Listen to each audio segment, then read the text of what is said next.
Hi అండి, అందరికీ నమస్కారం. Welcome back to my channel Bobby Nagamalli. So ఇవాల్టి వీడియో ఏంటంటే ఒక లేక్ గురించి అయితే మనం తెలుసుకుందామండి. అంతకంటే ముందు ఏంటంటే ఎవరైనా ఊటీ వెళ్ళాలనుకుంటే మ్యాక్సిమం ఒక 4 డేస్ అయినా ప్లాన్ చేసుకొని వెళ్ళండి. ఎందుకంటే అన్ని మంచి ప్లేసెస్ ఉన్నాయి, అంత బ్యూటిఫుల్ వ్యూస్ ఉన్నాయి అన్నమాట. సో అందుకని చెప్పేసి 2 డేస్ అయితే సరిపోదు, ఒక 4 డేస్ మ్యాక్సిమం ప్లాన్ చేసుకొని వెళ్ళండి. సో ఇక్కడ చూస్తున్నారు కదండి, లేక్ గురించి అయితే మనం తెలుసుకుందాము. ఈ లేక్ వచ్చేసి న్యాచురల్గా ఏర్పడింది కాదంట అండి. సో ఇదేంటంటే ఒక కలెక్టరు కింద ప్లేసెస్కి వాటర్ వెళ్ళడానికి, అంటే సాగునీరు ఉంటుంది కదండి, దానికోసం ఒక బిల్డ్ చేసినటువంటి లేక్ అనమాట. సో సరస్సు అనమాట. ఈ సరస్సు వచ్చేసి ఇక్కడే ఎందుకు ప్లాన్ చేశారంటే, చుట్టూ మీరు చూస్తున్నారు కదండి, ఎత్తైన కొండలు, ఎత్తైన చెట్లు కూడా పొదలుగా ఉండి, అంటే గుంపుగా ఉండి చాలా ఎత్తులో ఉన్నాయన్నమాట. సో అవన్నీ కూడా యూకలిప్టస్ ప్లాంట్స్ అనమాట. అవేనండి తైలం చెట్లు. సో ఇవన్నీ గుబురుగా ఉండడం, చుట్టూ కొండలు ఉండడం, ఆ కొండల్లో నుంచి వచ్చే వాటర్ అంతా వేస్ట్ అవ్వడం, ఇలా ఆయన గమనించి ఈ ప్లేస్ అయితే వాటర్ స్టోరేజ్కి బాగుంటుందని చెప్పి, సాగునీరు కోసం చుట్టూ ఉన్న విలేజెస్ వాళ్ళకు కూడా చాలా హెల్ప్ఫుల్గా ఉంటుందని చెప్పి, ఈ ఆర్టిఫిషియల్ అంటే న్యాచురల్ కాదు కాబట్టి, ఇది ఇంకా ఆర్టిఫిషియల్ అంటే న్యాచురల్గా ఏర్పడింది కాదు అన్నమాట. అంటే తనంతట తాను ఏర్పడకుండా ఏర్పరిచింది అనమాట, ఆయన బిల్డ్ చేశారు. ఇది వచ్చేసి 1924లో ఈ లేక్ అనేది బిల్డ్ చేశారంట. సో ఇది దాదాపు ఒక 20 కిలోమీటర్స్ లెంత్, అంటే పొడవు ఉంది. అదేవిధంగా 40 మీటర్స్ లెంత్ కిందకు ఉందన్నమాట, లోతు ఉందన్నమాట. సో ఇది కట్టిన తర్వాత చూడ్డానికి చాలా అందంగా అనిపించింది. ఆ వాటర్ అంతా స్టోర్ చేసిన తర్వాత అందంగా అనిపించిందంట. సో అందుకని చెప్పి ఇది ఒక టూరిజం ప్లేస్గా ఏర్పాటు చేశారంట. సో అలా ఏర్పాటు చేసిన తర్వాత ఈ వాటర్లో బోటింగ్కి ప్రిపేర్ చేస్తే, అంటే బోటింగ్ ఏర్పాటు చేస్తే ఎలా ఉంటుందని చెప్పి బోటింగ్ కూడా ఏర్పాటు చేశారు.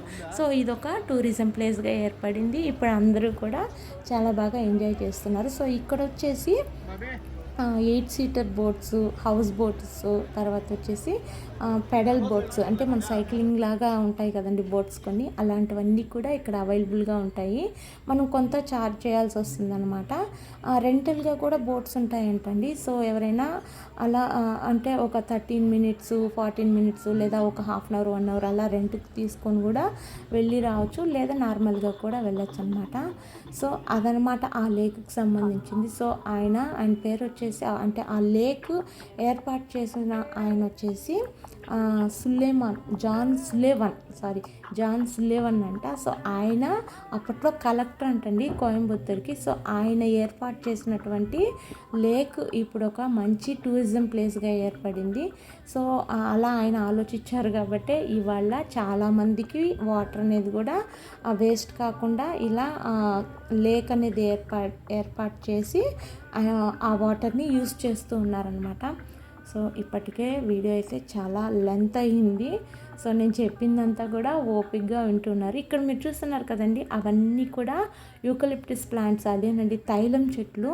సో ఇంకోటి ఏంటంటే, ఈ తైలం చెట్ల ద్వారా తైలం నూనె తయారు చేస్తారండి. అదేనండి యూకలిప్టస్ ఆయిల్ అని అమ్ముతారు ఊటీలోనే. సో ఈ ఆయిల్ వచ్చేసి జాయింట్ పెయిన్కి, హెడేక్ ఉన్న వాళ్ళకి, అదేవిధంగా మైగ్రేన్ ఎక్కువగా ఉన్న వాళ్ళకి ఈ ఆయిల్ చాలా బాగా యూజ్ అవుతుందండి. సో మేము కూడా అప్పుడప్పుడు తెప్పించుకుంటూ ఉంటాం ఎవరైనా వెళ్తే కూడా. సో లాస్ట్ టైం కూడా అన్న వాళ్ళ కొలీగ్ దగ్గర కూడా ఆయిల్ అయితే తెప్పించుకున్నాం. అమ్మమ్మకి నాకు చాలా బాగా కూడా యూజ్ అయిందనమాట.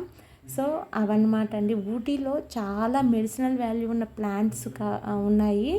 అదేవిధంగా చాలా అంటే స్పైసెస్ కానివ్వండి, టీ కానివ్వండి, కాఫీ కానివ్వండి, ఇలాంటివి చాలా రకాలు కూడా ఊటీలో మనకు దొరుకుతూ ఉంటాయి. చాలా వ్యూ ప్లేసెస్ ఉన్నాయి, అందమైన ప్లేసెస్. అంతేకాదండి, ఇక్కడ ఎక్కువగా షూటింగ్స్ కూడా ఎక్కువగా జరుగుతూ ఉంటాయి. మీరు చాలా మూవీస్లో చూసే ఉంటారు. సో ఊటీ అంటేనే ఒక అద్భుతం అని చెప్పచ్చు అనమాట. అంటే టూరిజం వాళ్ళకి టూర్ వెళ్ళాలనుకున్న వాళ్ళకి మంచి ప్లేసు. సో ఇప్పుడు నుంచి ఇంకా స్టార్ట్ అయ్యే క్లైమేట్ వెదర్ అంతా కూడా ఇంకా బాగుంటుంది. ఎందుకంటే ఇంకా వర్షాకాలం స్టార్ట్ అయింది కాబట్టి అక్కడ ఎప్పుడు వెదర్ బాగానే ఉంటుందండి. ఎందుకంటే చలి బాగుంటుంది, అక్కడున్న ప్లేసెస్కి వెదర్ ఎప్పుడు కూడా చాలా బాగుంటుంది. సో అక్కడ అన్నీ కూడా చూడ్డానికి వ్యూ పాయింట్స్ ఎక్కువగా ఉన్నాయి. సో ఎవరైనా వెళ్ళాలనుకుంటే ఇప్పటి నుంచే ప్లాన్ చేసుకొని ఒక 4 డేస్, మ్యాక్సిమం 4 డేస్ ప్లాన్ చేసుకొని వెళ్ళండి. సో అన్నీ తిరిగి చూడడానికి టైం సరిపోదన్నమాట 4 డేస్ అయినా కూడా. కాకపోతే 1 వీక్ 4 డేస్ అలా ప్లాన్ చేసుకొని వెళ్తే మాత్రం చాలా హ్యాపీగా ఊటీ మొత్తం ఒక రౌండ్ వేసుకొని రావచ్చు. సో ఇదండి ఇవాల్టి వీడియో. ఈ వీడియో కనుక మీకు నచ్చినట్లయితే ప్లీజ్ లైక్ చేయండి, షేర్ చేయండి, తప్పకుండా సబ్స్క్రైబ్ చేసుకొని వాళ్ళు ఎవరైనా ఉంటే ప్లీజ్ సబ్స్క్రైబ్ చేసుకోండి. Thank you for watching Bobby Nagamalli channel. Next వీడియోలో కలుద్దాం. అంతవరకు బాయ్.